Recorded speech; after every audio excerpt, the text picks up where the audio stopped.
Now that we know that change is inevitable for improvement, what factors, from your perspective, do hold people back? Before we get into that conversation with Dilly, so I'd like you to join the poll and type in the chat one word to describe what do hold people back from your perspective.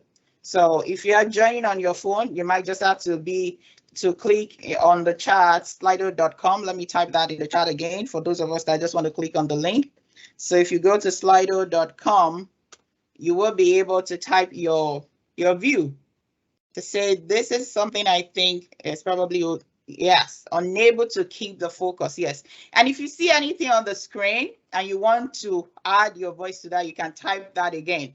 And let's see what would be the most prominent factor that is holding people back, unable to keep the focus. All right, fear. Thank you. Yeah, let's keep it coming. You can add as many thoughts as possible to the poll as we go through it. All right, I'll make sure I add my voice to the poll as well, and we can all see it on the screen. So we see fear, we see unable to keep the focus. Yes. All right, let's keep it coming. Stress. Yes. Stress. All right, let's keep it coming. I'm going to add my voice, join the poll as well. Okay. Let's keep it coming. All right, self-exclusion. All right. Like I said, if there is anything on the screen that you think you agree with, just type that again and let's make that bigger. Let's make it prominent. Okay. I'll give you about a minute to the poll before we get on with the discussion, but thanks to those that have joined. Let's add a few more things to it. Okay. All right. It looks like fear is taking the center stage. That's why I like crowd. I like a crowd poll where we can all put our voice and our view and see what's common to all of us. So you can add more to it as they come to your mind. So Dele, why other people are adding their voice to the poll that is on the screen? I'd like us to go into this exact discussion that when we look at fear, self-exclusion, stress, unable to keep focus, what are those other things that are holding people back? Because that's the centerpiece of our discussion today. We already know that we need to change to get improvement. But let's talk about the factors that are holding people back. Well, I think instead of coming up with any factor from my head, I will just go with the poll. I want to trust the audience that they are very knowledgeable in this, because the reason I trust the audience is that all of us have experienced one way or the other. These are things, we are not just typing stuff on the screen. Some of us are speaking from what we know. So, and if I need to replicate this list, I think I will come up with the same thing.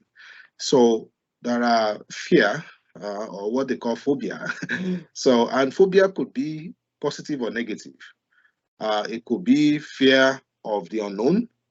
It could be fear of success. It could be fear of failure.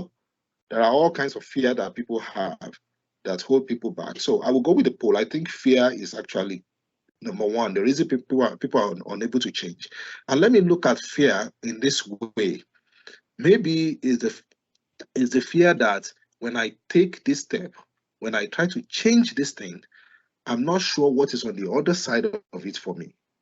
So let's assume you are in a job now, a job that is paying good salary, a job that is stable, that is convenient. But the truth for you is that that is not where you want to end up. You know that you have an ambition for something greater. But now you are in a dilemma. The job is treating you well, you are earning good salary, you are comfortable, you understand the work and everything. And now you want to go perturb that system. You want to go and change something. So there is that fear that we're going to have because we don't know what is on the other side. But one thing I want to announce to us is that sometimes the enemy of right is good. So the enemy of right is not wrong. The enemy of right can be good. Sometimes something is so good for us, but it may not be the right thing. And that is where we need to begin to overcome those fear. It is true that fear holds us back. But you know what? The greatest problems in life are those that never come. So I think I read a book as a young person. I've forgotten what title or whatever that is, but I read something in that direction that the biggest fear, the biggest things that we fear are those things that will never happen. So sometimes we need to step out of that boundary and take some risk. And I like the other things that people have written, like self-exclusion actually stands out for me. You know, there was a time we were teaching and we said that leadership is not exclusive to a class of individual. Success is not exclusive to a class of individual. Sometimes it looks like, oh, these are the people that are shakers and movers. You know, some people are called shakers and movers. But the reality is that all of us can shake, all of us can move.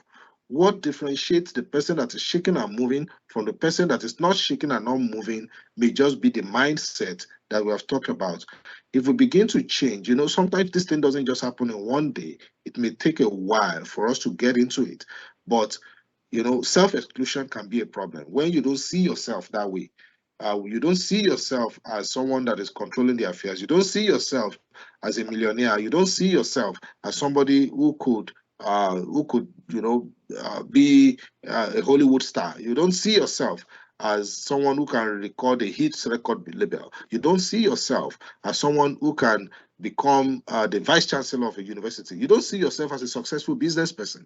So when you self-exclude like that, then you are unable to change anything about your situation. And other things are there. We talked about, you know, somebody said stress.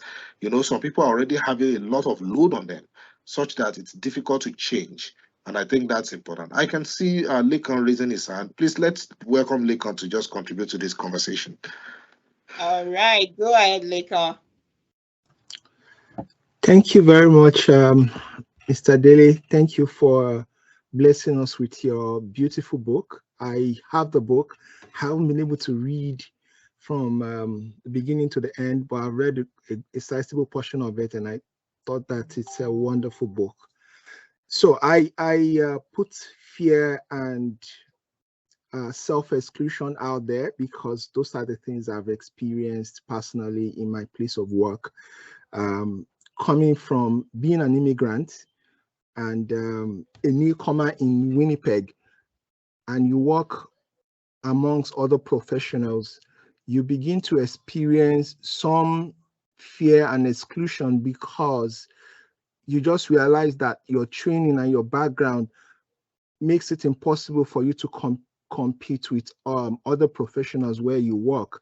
I'll give you an instance. I'm an architect, and I draft, and I'm typing, and I just got to a place whereby my other colleagues are typing with one hand and they are drafting with the other, and they are probably drafting, just probably typing 80 words per minute, and all I could just do is about 30 words per minute. So my employer looks at me as someone who is not as productive as others.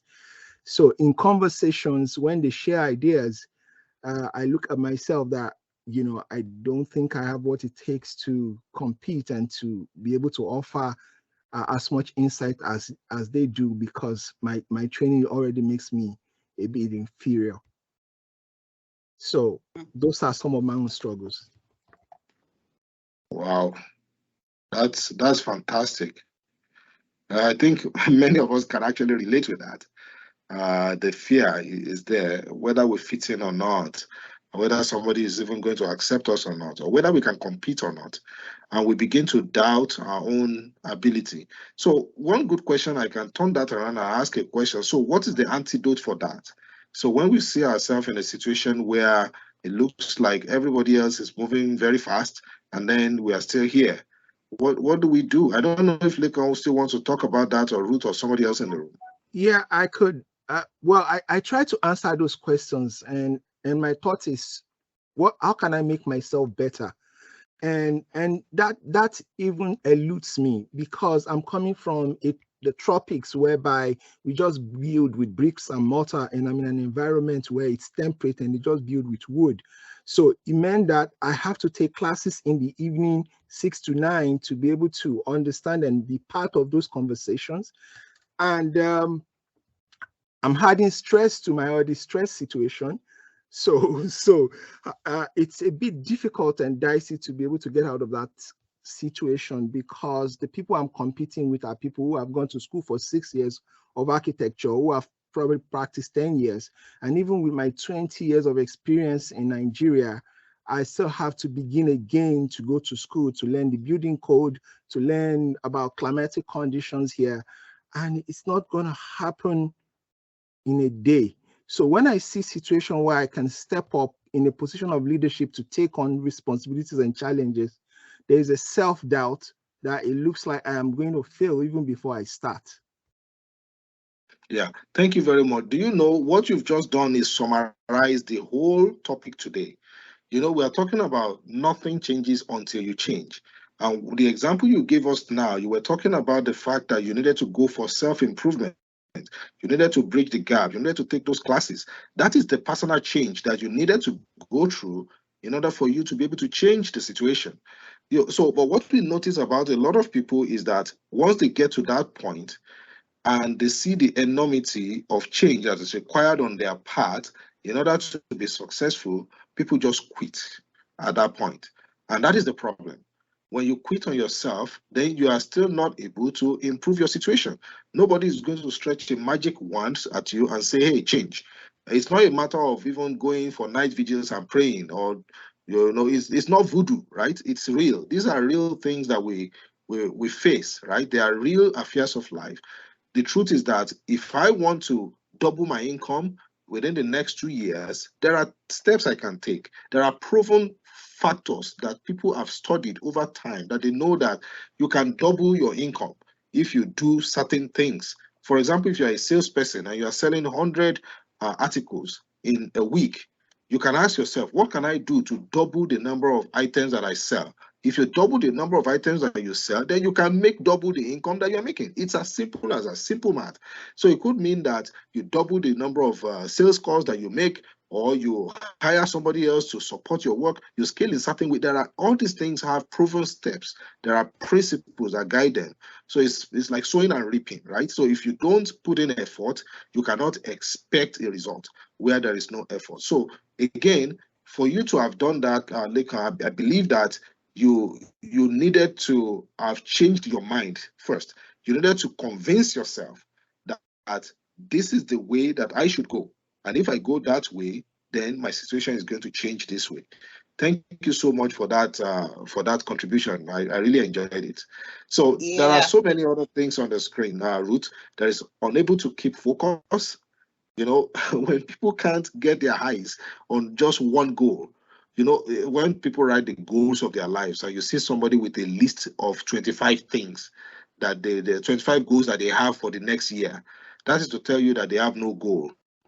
So in fact, I was reading Patrick Lencioni, one of his books, The Advantage. I read it about a month ago. On completing that book, one of the things I took from it is, these organizations that come up with what they call statement of values, and an organization will list 7 things that they will tackle in a year. No company can have 7 areas of focus in a year and accomplish them. You have to take one and focus on one. So if what you are looking for is to make a career change this year, you need to focus on that and put all of your energy, all of your effort to achieving that one thing. And once you have achieved that, then you can focus your energy on achieving, something else another time. Inability to identify one's strengths and weaknesses. And I think that one relates more to what I call identity misunderstanding. And in my book, Pursuit of Personal Leadership, I talked a lot about identity. Identity is not just about your color, your origin, the state, and that's not it. It's about the discovery of your talent, your innate abilities, to know what you can do, and especially knowing the fact that human potential cannot be capped. We have an unlimited amount of possibilities, but every one of us must discover that and be able to work with it. And where we lack a little bit of strength, we can work with other people to complement us on it. And that is the reality. Thanks everyone for contributing to this. The route